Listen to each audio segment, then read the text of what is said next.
Hello, Management 564 students.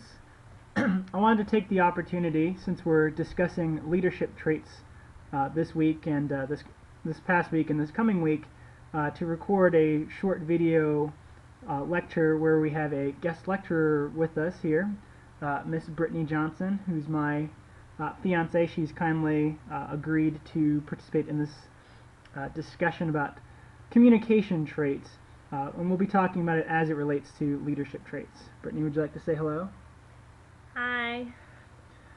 Brittany is a fifth-year PhD student at the University of Virginia, which is about an hour and a half drive from Longwood University. Anyhow, so today we'll be talking about the insight inventory, understanding yourself and others. Several years ago, I did some training for the federal government, particularly for the U.S. Department of Agriculture, where we did training related to communication skills for leaders and for groups. And so I thought this would be a good opportunity, since we're again talking about leadership and traits this week, to discuss the insight inventory and give you all another perspective on how personality relates to communication. And again, as that pertains to leadership. Alright, so the nice thing about the insight inventory is I feel as if it's very practical because it's focused on communication differences, where a lot of times when we talk about the big five personality traits, we tend to talk about it a little bit more in a vacuum as opposed to talking about specific behaviors that link to it. And the nice thing about the insight inventory is it helps you to learn a little bit more about personality, and not only your own personality, but also to better recognize personality traits of others so that you can better relate to them and communicate with them. So a couple of quick objectives for this talk. The first is I'd like you to think about what your different styles of communication are as we go through each trait. Consider the strengths of the different styles and how it might be possible to work effectively across styles. Because of course you all work with a variety of different people who have different style preferences. And finally, we'll wrap up by talking a little bit about how you may flex your style to communicate more effectively with other people. We've all been asked to do something that we wouldn't have minded doing, but we really didn't want to do it because of the way in which it was asked. And so the nice thing about thinking about how you can better communicate is that we can think about how we can ask people to do something, and someone might ask us to do something, and we can get past the communication pitfalls.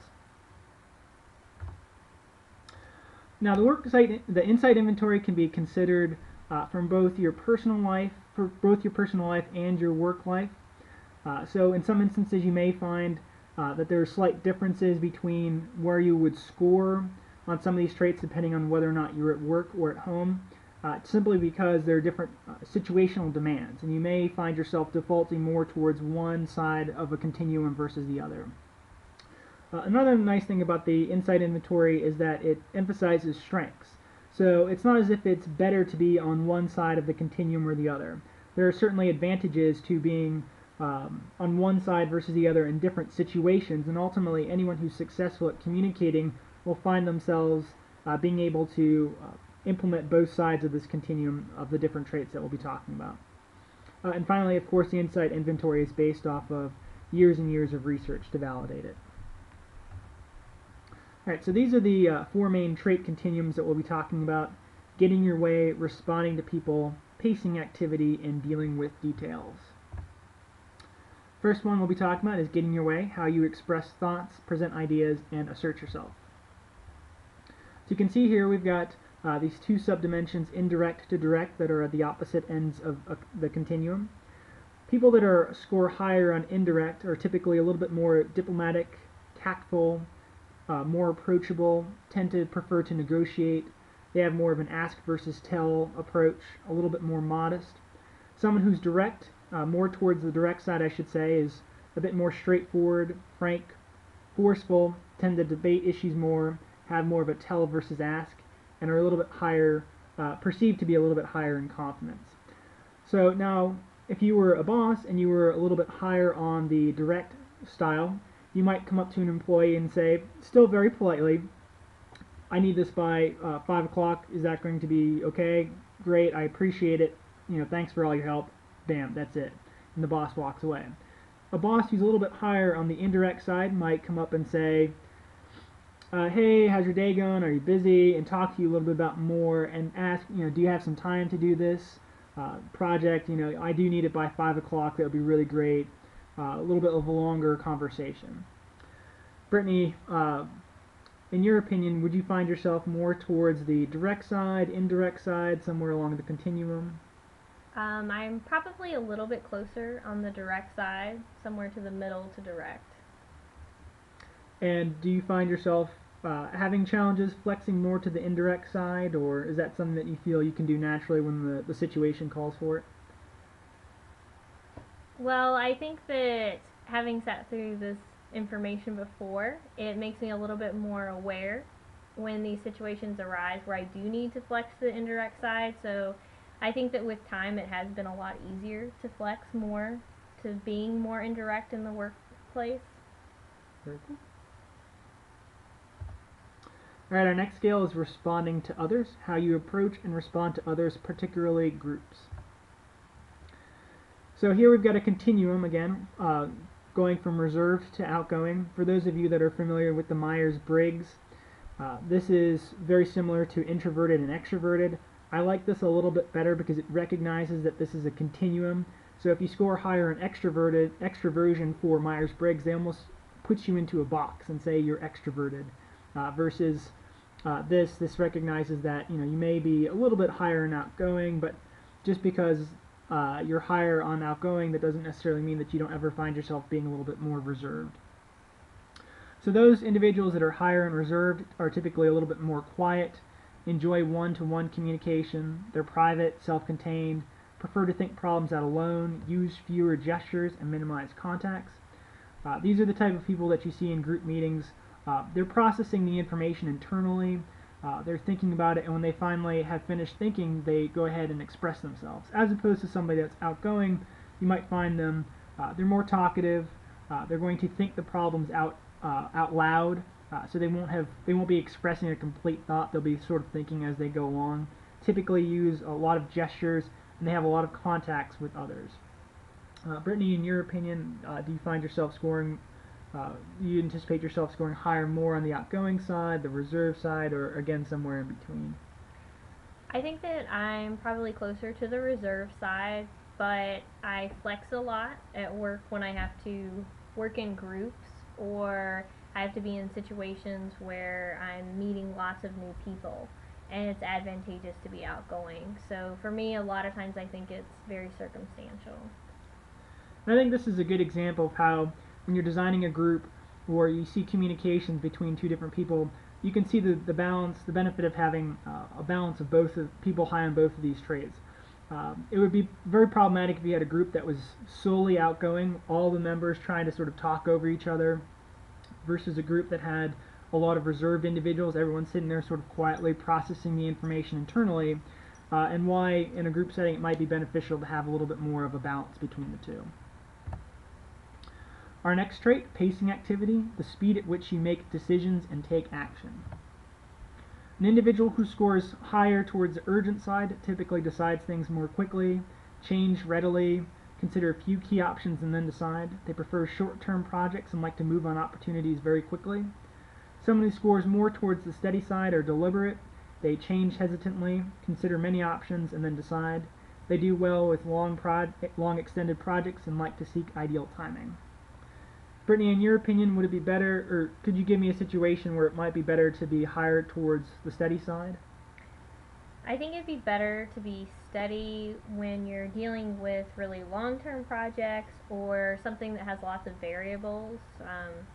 In some ways, this is really helpful in my job because I typically do research, and it's normally a very long-term research project of a couple of years. So it's definitely more of a marathon instead of a sprint. And they're very, very complex projects typically. Yes. And what about more towards the urgent side? What might be a situation would be a little bit higher? It'd be better to be higher on this trait. I think it would be better in circumstances where you're changing your project really rapidly. You have lots of short projects and your focus changes pretty frequently, or in circumstances where it's necessary to make a decision quickly.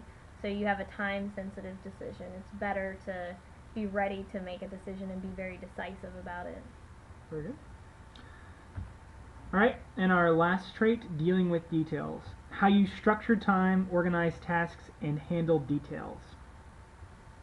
You can see here that we've got the two subtraits, unstructured to precise, are the two ends of the continuum.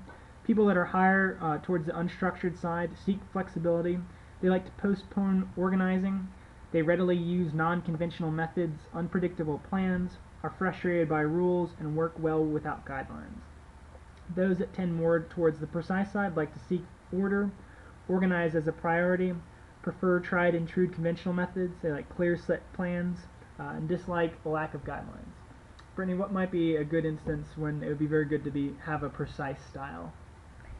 When the problem's very clear and there is a circumstance where you have clear rules and a system, so it's really easy, there's a step-by-step plan that you need to follow. Yep.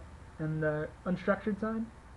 Anytime that you're thinking about a new problem or developing a new solution to a problem, sometimes it's really helpful to think outside the box. So it's good to be really flexible and think about things from a different perspective, especially if you're brainstorming and coming up with new ideas.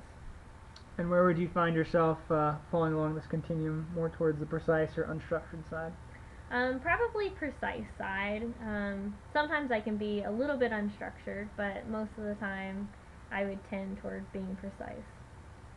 And would you say that I struggle at times to flex towards the unstructured side? Definitely. For those of you that haven't realized it yet, I'm very much towards the precise side, and I do tend to struggle, particularly when I'm outside of a work context and it's not beneficial to be precise all the time. Then I have to try a little bit harder to flex. So as I mentioned towards the beginning, the extent to which you find yourself falling along this continuum can differ by what setting you're in. So under certain pressures, unique stresses, or role expectations, you may find yourself sliding up and down this continuum. As I just mentioned, in a work setting, my precise nature is very advantageous, particularly considering the type of work that I do. But when I'm in a social setting and it's okay to show up, 10 or 15 minutes late to a social gathering or something else that's a little bit more unstructured, my precise style may be a little bit less appropriate, and it may be something where I have to flex a little bit more. And when you find yourself in a situation where you're having to flex too much, there are various different types of stress reactions, and depending upon the trait, these are some of the more extreme instances of how you can behave, but again, there are individual differences, so not necessarily everyone responds this way. And ultimately what we need to do is find ways to flex to communicate to others.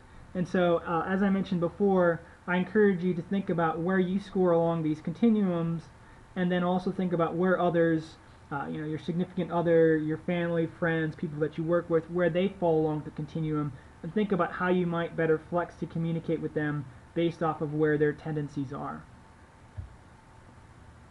Oftentimes we would assume that people who are of similar styles get along initially, but we can certainly still see problems emerge between two people that are very direct, two people that are very indirect, two people that are very outgoing, or two people that are very reserved. So it's important to keep in mind that you might need to flex, in different styles, even with someone that has perhaps the same default style as you. So I hope that you all enjoyed the talk today. I thought this was a fun way to try to interact with you all a little bit more through the internet. So I'd be interested to hear any feedback you might have as far as how interesting this would be, and my feelings won't be hurt. This is obviously something new that I'm trying to do a little bit more interaction, and Brittany was kind enough to come along. So say goodbye, Brittany.